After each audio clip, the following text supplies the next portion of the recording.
Hi, Gurgen. Thank you so much for joining me on the podcast. I'm really excited to have you here. I would love to kickstart by just doing an introduction on yourself and also FHERMA. Nice. Thank you, Maddy. Hi. Thank you for inviting me.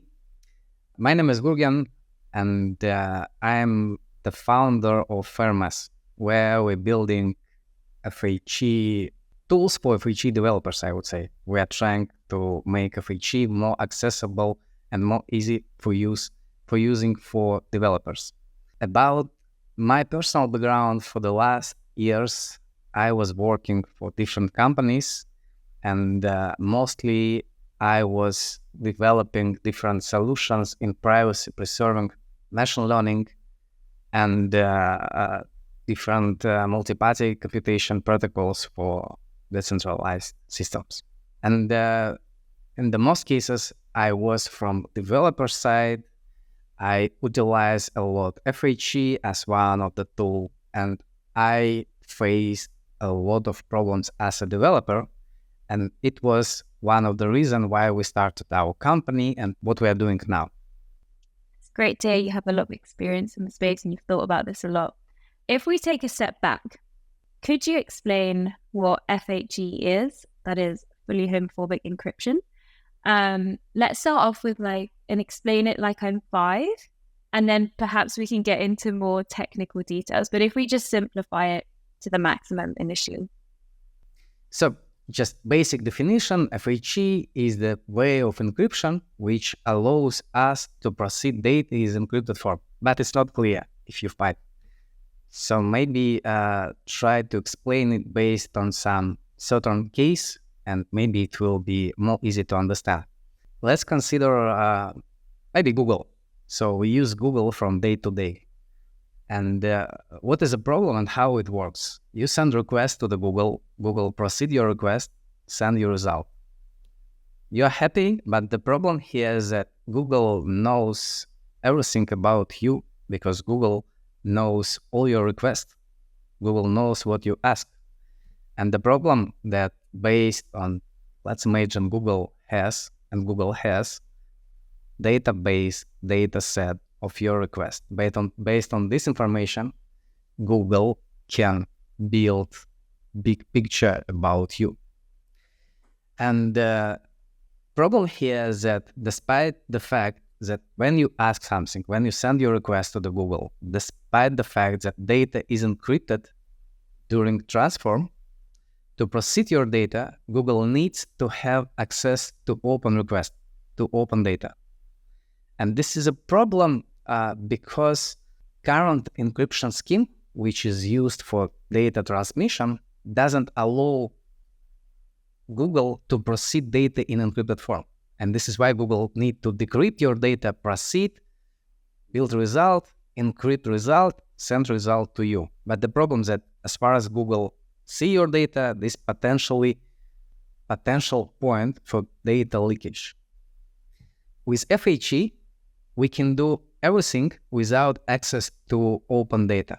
So if Google can work with FHE, FHE will allow Google get your result in encrypted form, proceed your result in encrypted form too, get result in encrypted form, send result in encrypted form without access to open data. Only you as a data owner will have access to your data. And it's totally exclude any chance for data leakage. And this is just simple example, one of a lot of possible use cases for FHE. Would you compare it to zero-knowledge proofs?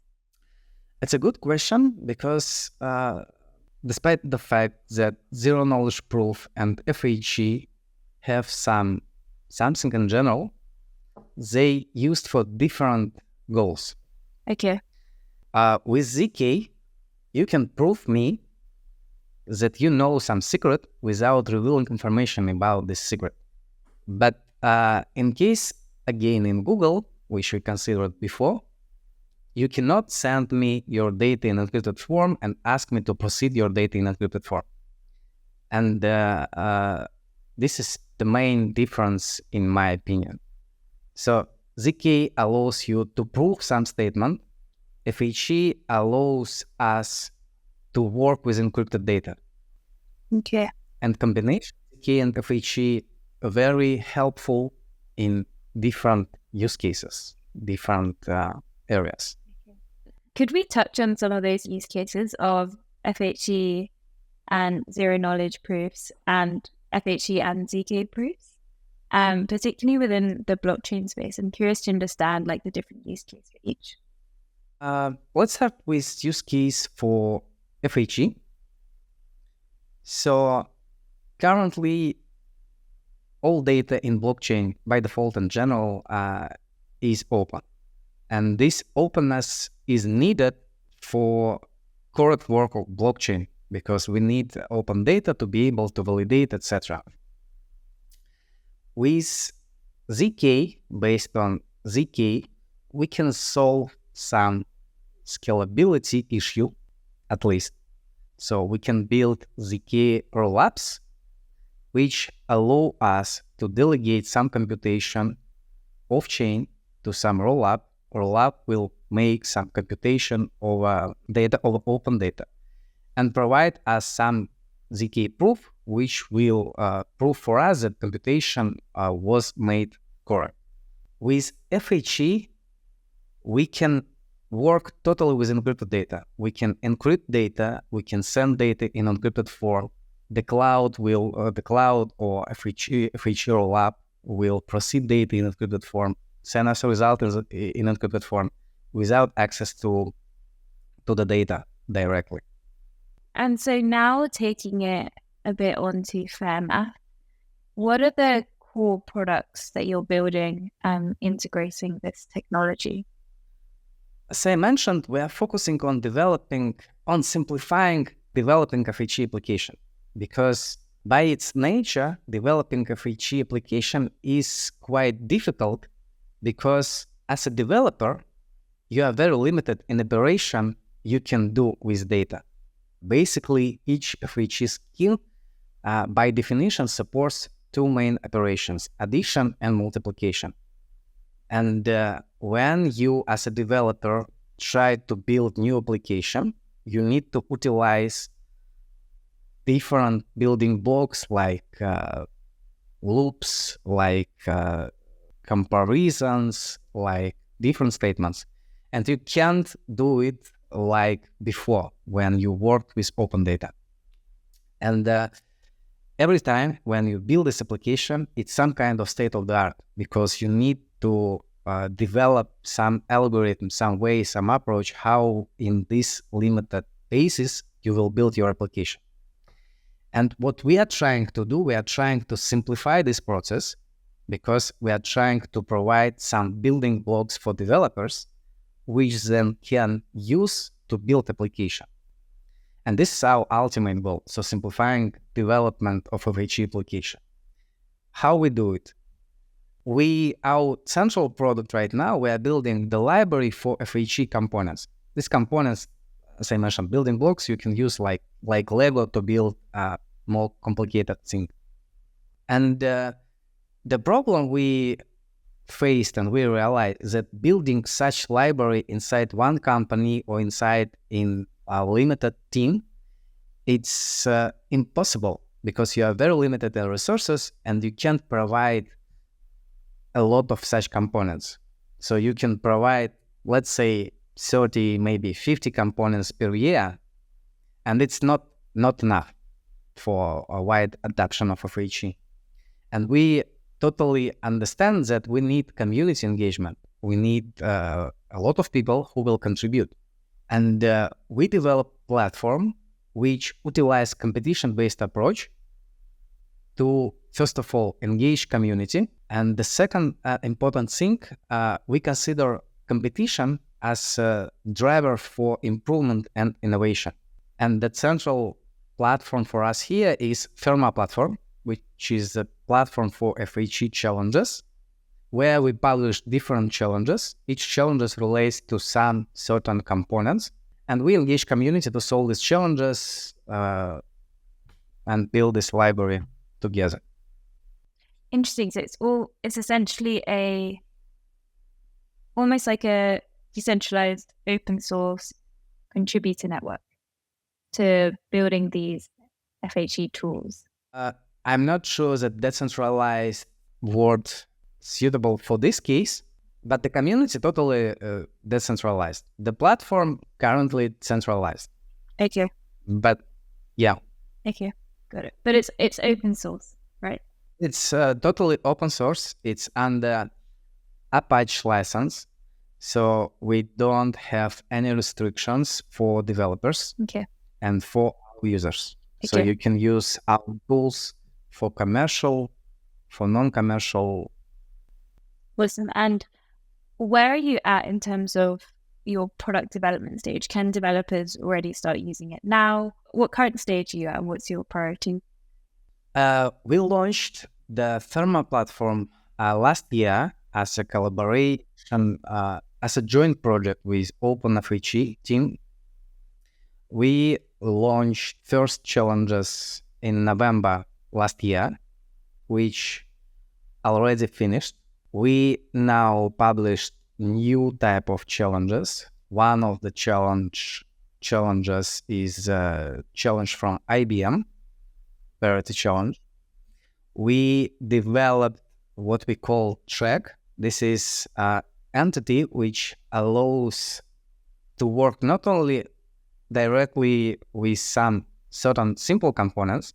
It's for the case when we are trying to build something more complicated. And example for our current track, we are building FHE EVM. We call it collaborative FHE EVM because FHE EVM can be considered as a set of opcodes. And to develop FHE EVM, you just need to implement enough number of opcodes in FHE, use some protocol for working with it, and you will have FHE EVM. And currently, we already launched also EVM track.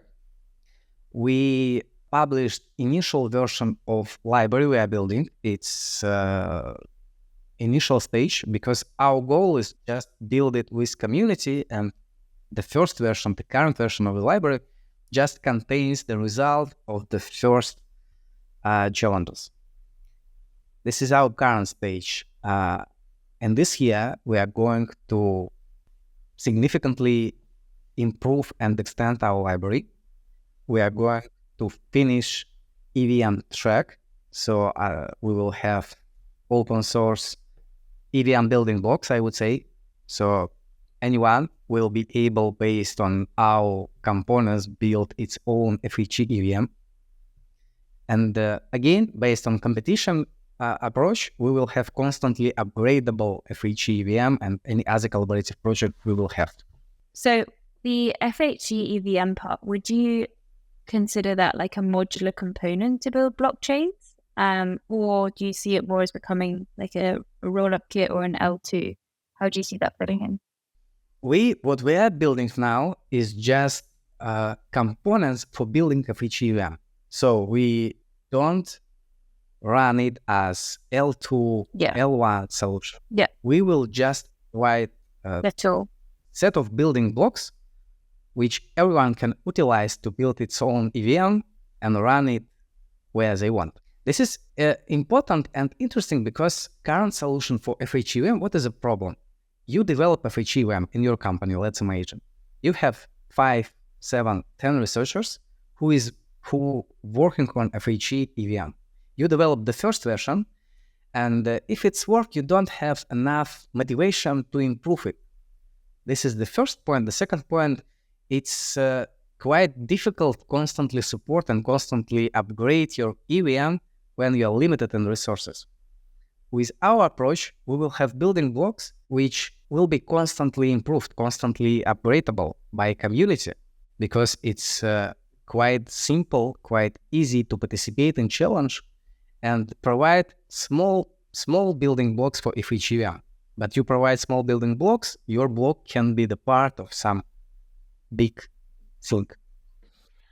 And personally, what challenge are you most excited to tackle, particularly around FHE EVM, but also on the open source community challenges you run? Which ones are you most excited for? For me, the most interesting challenge right now on our platform is CIFAR challenge.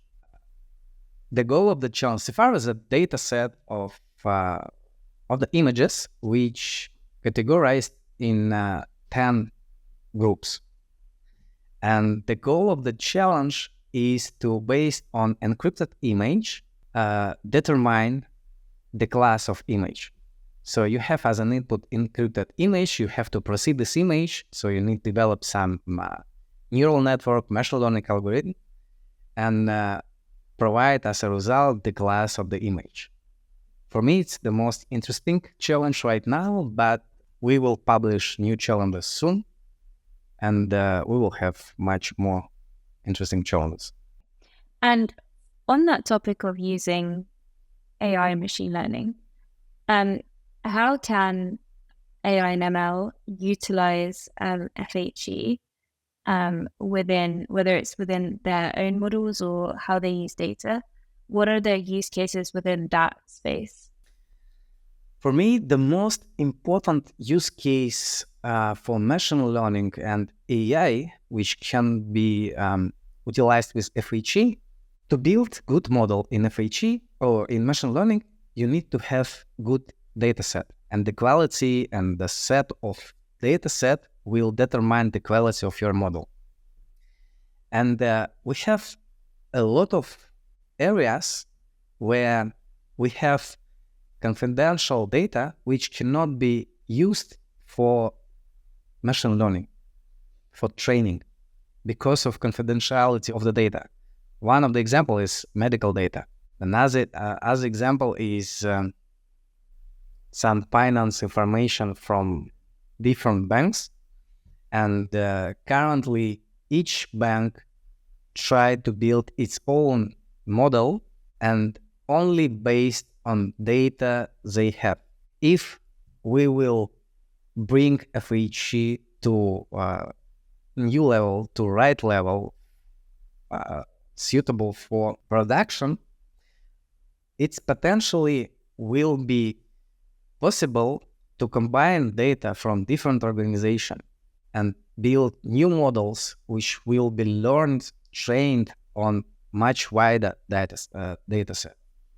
This is the most interesting case for me. The other thing that with FHE, you as a data owner, you can provide your data as a service without revealing data by itself.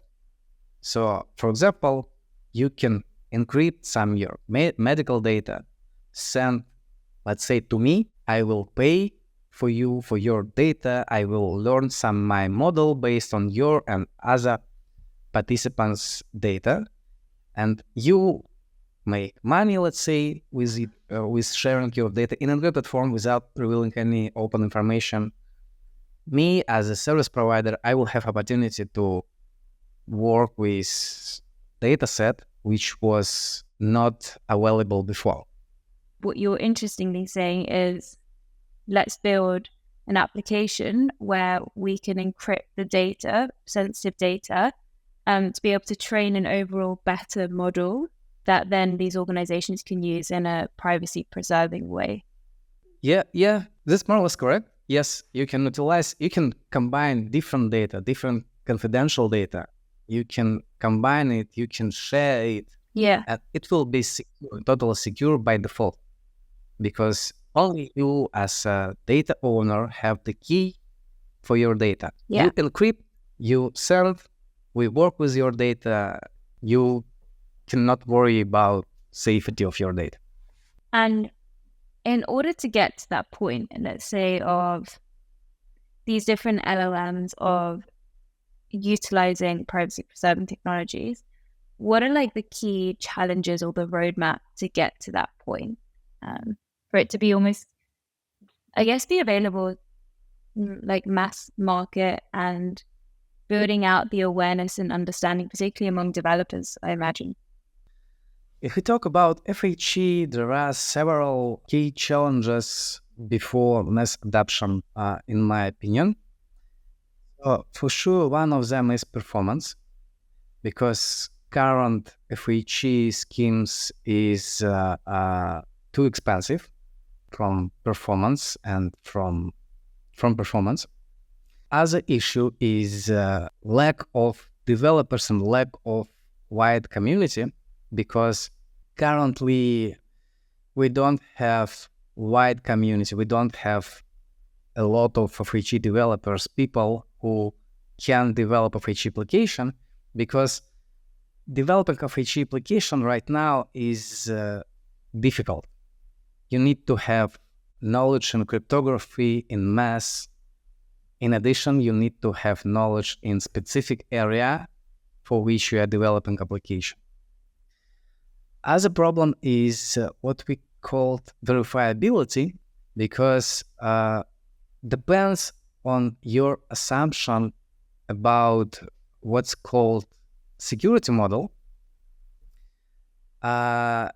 You may need to some verifiability of the correctness of the computation. So you send your data to the cloud process your data, send your result. You need somehow to be sure that data was processed correctly.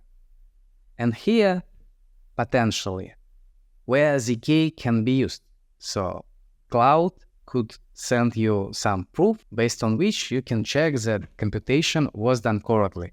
But the problem with ZK in this case is that ZK by itself expensive technology in combination with FHE is too expensive. The other thing about ZK require to have to know the algorithm, how data is processed.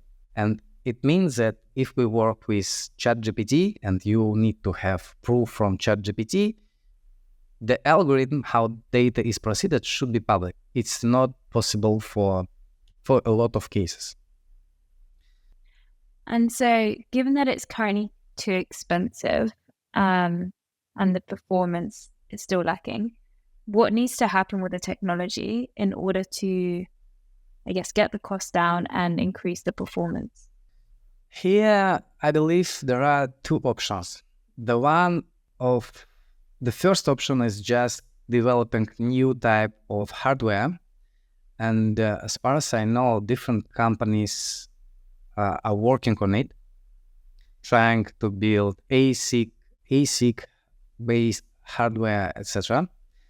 The second potential point is developing new way of building FHE scheme, because all modern FHE schemes, in general, the biggest part, are based on the same problem from math. And it's quite difficult from implementation point of view. And maybe in the future, we will have some totally new type of FHE scheme, which will require not too much resources for it. At the same time, I have to mention that there are a lot of use cases right now where FHE can be utilized and FHE work. And we already have different companies who build based on FHE different solutions, including machine learning, including blockchain, and they monetize it well right now. Okay, that's good to know. What is the maths that current FHE schemes are built on, if there's a way to explain it in a simplified way? And what new maths, I guess, solutions could there be to make it more efficient?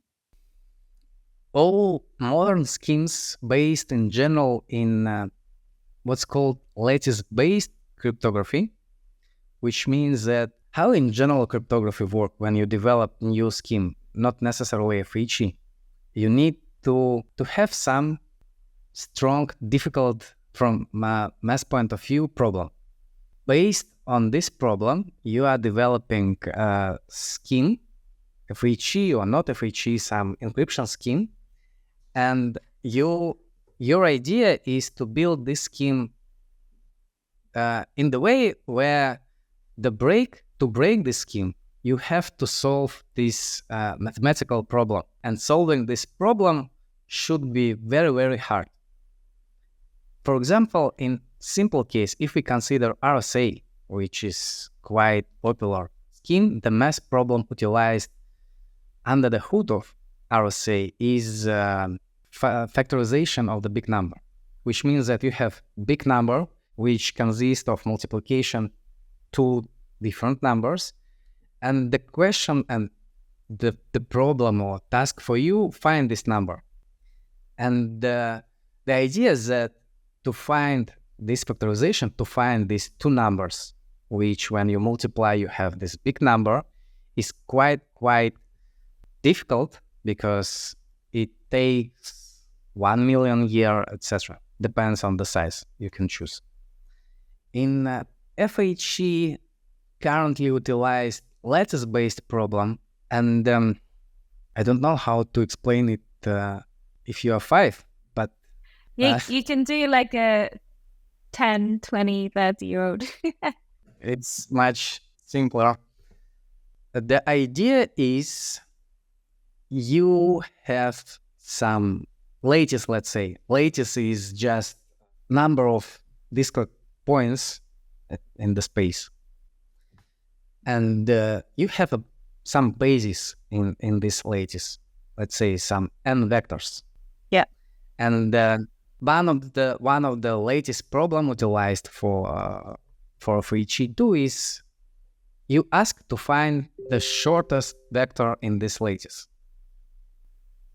Okay. And this is a very hard problem depending on the parameters you are using. But in general, if we choose parameters right way, we choose right basis, we choose right distribution, etc., it's very hard. And currently, people believe that this problem can be solved even we will have quantum computer. So this is why all modern FHE schemes considered as quantum resistance, because they based on the problem which quantum resistance. So with quantum computer, you are not able to solve it, which is very important. Taking, I guess, another step back, what actually inspired you to start FHERMA, and why are you so passionate about privacy-preserving technology? In general, I, by myself, inspired with privacy-preserving technology because I believe that this is one of the most challenges for our modern world, because you can see that from year to year, data leakage, the size of data leakage grows from year to year. And it's not just about privacy, it's not about just confidentiality, it's about safety, because with this information, with a lot of information which currently available for attackers can do a lot of different things. They can extract a lot of information about you, including your home address, your work address, your hobbies, your place of, holidays, etc. At the same time, as I mentioned, when we talk about ML and AI use cases, with privacy, we can open a lot of new ways to utilize data set which is currently not available. And it can help, for example, find the way to solve some medical problems. Why we started FHERMA, as I mentioned, when I was from developer side, I saw significant challenges each developer faced, and I realized that we can solve it. We at least can simplify development process. The second thing, which is also I inspired to start FHERMA, is, in fact, in my opinion, to develop a FHE application, it's not needed to be an FHE expert. So we can really provide some ecosystem which will be available as just tools for developers from other domains. Because our vision here is that if you are a machine learning engineer, you just need to utilize FHE as one of the tools. So it's not needed to go inside FHE. And to develop machine learning application, privacy-preserving machine learning application, you have to be expert in machine learning, not in FHE. Unfortunately, currently, all solutions in machine learning or any other areas we have developed by FHE experts. So me, based on my experience, when I developed some privacy-preserving machine learning application, I'm not an expert in machine learning. I just learned something and then implemented it based on with FHE, but should be vice versa. And have you found that when you're speaking to developers or different projects looking to implement FHE, or perhaps they're not looking to implement it, have you found a general consensus around getting excited about integrating privacy-preserving technologies? Or I guess, are you coming across more hesitation around integrating these technologies? Like, what is the spectrum of opinions that you hear on a day-to-day basis? Depends on the project, because I can consider two main types of project. The first one, where the data owner or the company and realized that they need privacy. And this more simple case. As the second one is the case when you have to explain why we need add to privacy. And in both cases, there is one of the most important challenge for widespread adoption of FHE. People who want to integrate privacy not necessarily understand that you have to pay for privacy. And you have to pay not only with additional resources, I mean, for performance, etc. You have to pay with data, because a lot of companies, including Google, Facebook, Instagram, etc., they utilize your data for internal goals. So based on data they collected, they build, again, machine learning algorithms, they build promotion program, etc. If you would like to provide privacy, you have to exclude this access, because you can't encrypt only some part of the data. You have to encrypt data, but it should be complex solution. So simultaneously with integrating FHE or any other encryption technology, you need to analyze all your system and exclude any additional facts based on which privacy can be broken, because just encrypt data, it's not enough. So I guess over the next 12 months, what are your top priorities at FHERMA? Extending our components library. So we're expecting to have at least 50 components by the end of this year. We are expecting to have new amazing challenges in collaboration with amazing players. We are going to work on simplifying development process, so provide library of components, simplifying the process of using these components. We provide new challenges, build community around us, engage people. And as one of sub goal is building collaborative FHE EVM, which will allow developers to build its own EVM, etc. Okay, and how are you currently thinking about building communities, specifically with a more developer-focused target audience? You know, there are different issues in building community. When we talk about FHE space, we currently have different communities, and community determined by the stack used by community. For example, we have OpenFHE library, we have community around OpenFHE.